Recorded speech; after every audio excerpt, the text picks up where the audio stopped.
नमस्कार दर्शकों, मैं डॉक्टर तेजस्वी शर्मा एमडी होम्योपैथ मेरी चैनल स्वास्थ्य होम्योपैथिक हीलिंग में आप सभी का स्वागत करती हूँ। आशा करती हूँ आप सभी बहुत अच्छे होंगे, हेल्दी होंगे और मॉनसून क्योंकि आ चुका है तो गर्मी से थोड़ी सी राहत आप सभी को मिली होगी।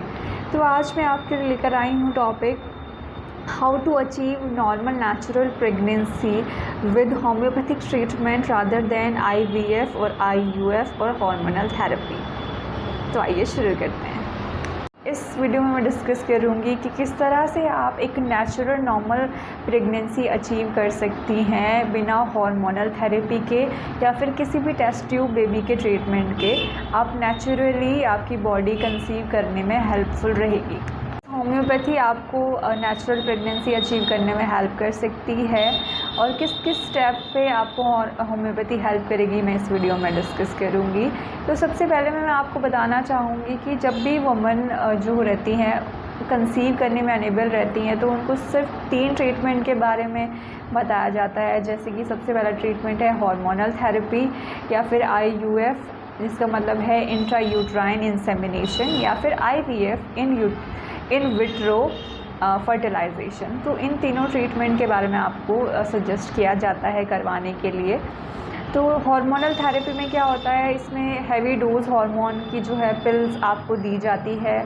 वो आपको इंजेक्शन के लिए भी दी जा सकती है, खाने के लिए दे सकते हैं या फिर इंजेक्ट करने के लिए या फिर इंजेक्शन के द्वारा आपको दिया जाता है। तो उसमें वो आपको एग ग्रोथ और ओवुलेशन में हेल्प ज़रूर करता है, लेकिन जो एग की क्वालिटी है उसको कॉम्प्रोमाइज़ कर सकता है।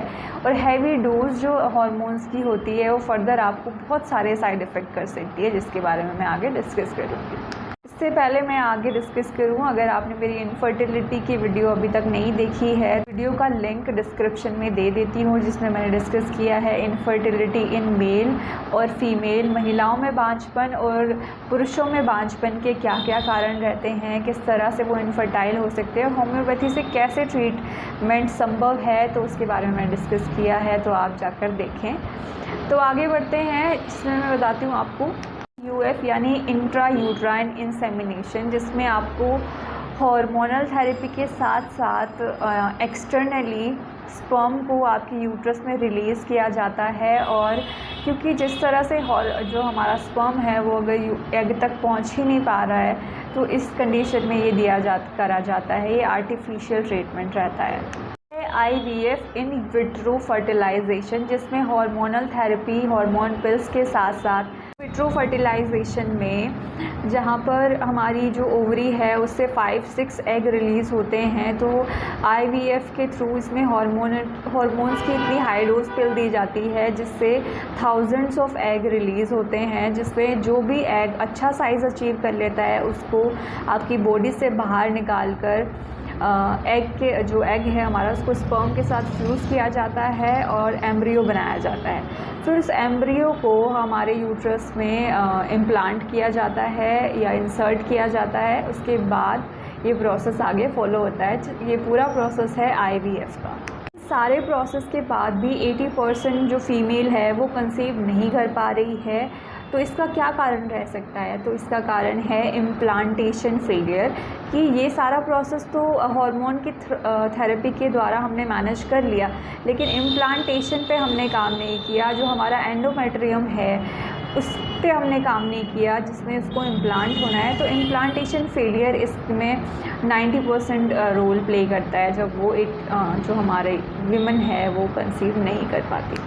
होता क्या है, हमारी जो ओवरी है उससे एग रिलीज़ होता है, ट्यूब से वो ट्रैवल करके जैसे फैलोपियन ट्यूब में आता है। उसके बाद जो हमारा स्पर्म है उसके साथ फ्यूज़ होता है, एम्ब्रियो बनता है और एम्ब्रियो के बाद वो एंडोमेट्रियम में जो हमारी यूट्रस की लाइनिंग होती है उसमें इम्प्लांट हो जाता है, फर्दर ग्रोथ करता है। तो अगर हमारी एंडोमेट्रियम रिसेप्टिव ही नहीं हो, उसको इम्प्लांट ना होने दे, तो उस पर हमारा जो ये तीनों ट्रीटमेंट है वो काम नहीं करते हैं।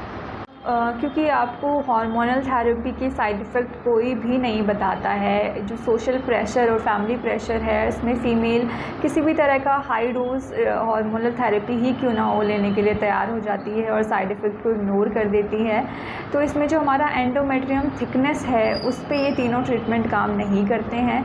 तो नॉर्मल नेचुरल प्रेगनेंसी अचीव करने के लिए हमें क्या क्या चाहिए होता है? चाहिए कि हमारा जो एग की ग्रोथ है वो नेचुरल रहे, हमारा ओवुलेशन होना चाहिए, उसके बाद एंडोमेट्रियम की जो थिकनेस है वो नेचुरल होनी चाहिए, हमारी एंडोमेट्रियम रिसेप्टिव होनी चाहिए, यूट्राइन का जो एटमॉस्फेयर है वो अकॉर्डिंग टू एम्ब्रियो होना चाहिए। उसके बाद है हमारी एम्ब्रियो का नरिशमेंट, जो हमारा हार्मोनल थेरेपी अचीव नहीं करवा पाता है।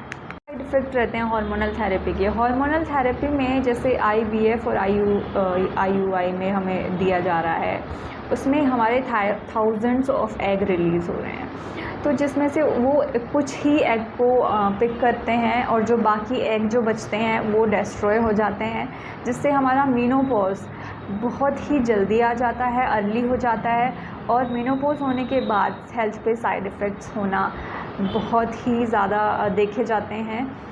IVF हमें तभी कराना चाहिए जब हमारी दोनों ट्यूब जो है वो ब्लॉक रहती हो, हमारा स्पर्म जो है वहाँ तक ट्रैवल ही नहीं कर पा रहा है और हमारे फ्यूज़न जो है, फर्टिलाइजेशन है वो नहीं हो पा रहा है ट्यूब ब्लॉकेज की वजह से, तब कराना चाहिए IVF और IUI के बिना भी आप नेचुरली और नॉर्मली कंसीव कर सकती हैं विद होम्योपैथी। जहां मॉडर्न मेडिसिन सिर्फ कुछ ही स्टेप्स में आपको मैनेजमेंट दे रही है, होम्योपैथी आपको हर स्टेप में, प्रेगनेंसी के हर स्टेप पे सपोर्ट करता है। होम्योपैथी में सक्सेस रेट हाई होने की वजह यही है क्योंकि वो प्रेगनेंसी के जितनी भी चीज़ें मैंने बताई, egg growth, ovulation, endometrium thickness, environment और नरिशमेंट जो है एम्ब्रियो की, वो सभी पे हेल्प करती है। सारे स्टेप्स नेचुरली अचीव कर पा रहे हो आप, तो हमारे जो अर्ली प्रेगनेंसी लॉस है उसके चांसेस भी कम हो जाते हैं, जो कि आजकल बहुत ज़्यादा कॉमन हो चुका है।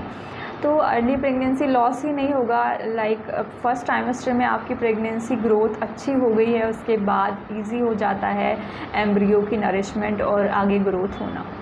तो IUI और IVF और होम्योपैथी ट्रीटमेंट के अगर हम डिफरेंस की बात करें, इनमें क्या डिफरेंस रहता है, तो जो हमारा IUI है और IVF है, जो फर्टिलाइजेशन का प्रोसेस है, वो एक आर्टिफिशियल और हार्मोनल थेरेपी है, जहाँ पे हमारी जो होम्योपैथिक मेडिसिन है या थेरेपी है वो एक नेचुरल थेरेपी है। दूसरी बात आएगी, अगर हम इसमें IUF और IUI में जो ट्रीटमेंट दिया जाता है वो हैवी हार्मोनल डोज दी जाती है, जहाँ होम्योपैथिक ट्रीटमेंट में नेचुरल होम्योपैथिक मेडिसिन के साथ ट्रीटमेंट किया जाता है। और तीसरे हम डिफरेंस की बात करें, इसमें जो IUI और IVF के एक्सपेंस जो होते हैं वो बहुत हाई रहते हैं, ये बहुत एक्सपेंसिव थेरेपीज़ रहती हैं, लाखों में जहाँ इनका खर्चा होता है, वहाँ होम्योपैथी एक रीज़नेबल थेरेपी है, रीज़नेबल ही इसके प्राइसेस रहते हैं। उसके बाद है IVF जो ट्रीटमेंट है, उसके साइड इफ़ेक्ट्स जो है, जो हम जो हार्मोनल जो हमारा हैवी डोज है उसके साइड इफ़ेक्ट्स बहुत ज़्यादा रहते हैं। हमारे स्किन पे जो एक्ने होते हैं और ब्रेक्स रहते हैं, स्किन और हेयर पे देखे जाते हैं हार्मोन्स के, और पीरियड्स पे इसके साइड इफ़ेक्ट्स देखे गए हैं। जहाँ बात करें हम होम्योपैथी की, तो कंपैरेटिवली इसके साइड बेनिफिट्स रहते हैं। ये हार्मोन बैलेंस करवाता है और जिससे स्किन पे जो इफ़ेक्ट है वो बेनिफिशियल देखे गए हैं। उसके बाद इसका जो फेलियर रेट है IVF का वो बहुत हाई है, और कंपैरेटिवली होम्योपैथिक का जो सक्सेस रेट है आज बहुत ज़्यादा है, और होम्योपैथी के द्वारा नेचुरली नॉर्मल प्रेगनेंसी अचीव की जा सकती है। ये था आज का हमारा टॉपिक। आशा करती हूँ आपको ये टॉपिक समझने में आसानी रही होगी, किस तरह से आप IVF और होम्योपैथी में डिफरेंस कर सकते हैं, और बिना IVF के भी आप नेचुरली कंसीव कर सकती हैं और कर सकते हैं। आसपास के किसी होम्योपैथ के पास जाकर अपना ट्रीटमेंट ले सकते हैं, उनको केस टेकिंग कराने के बाद एक सिमिलर मेडिसिन ले सकते हैं।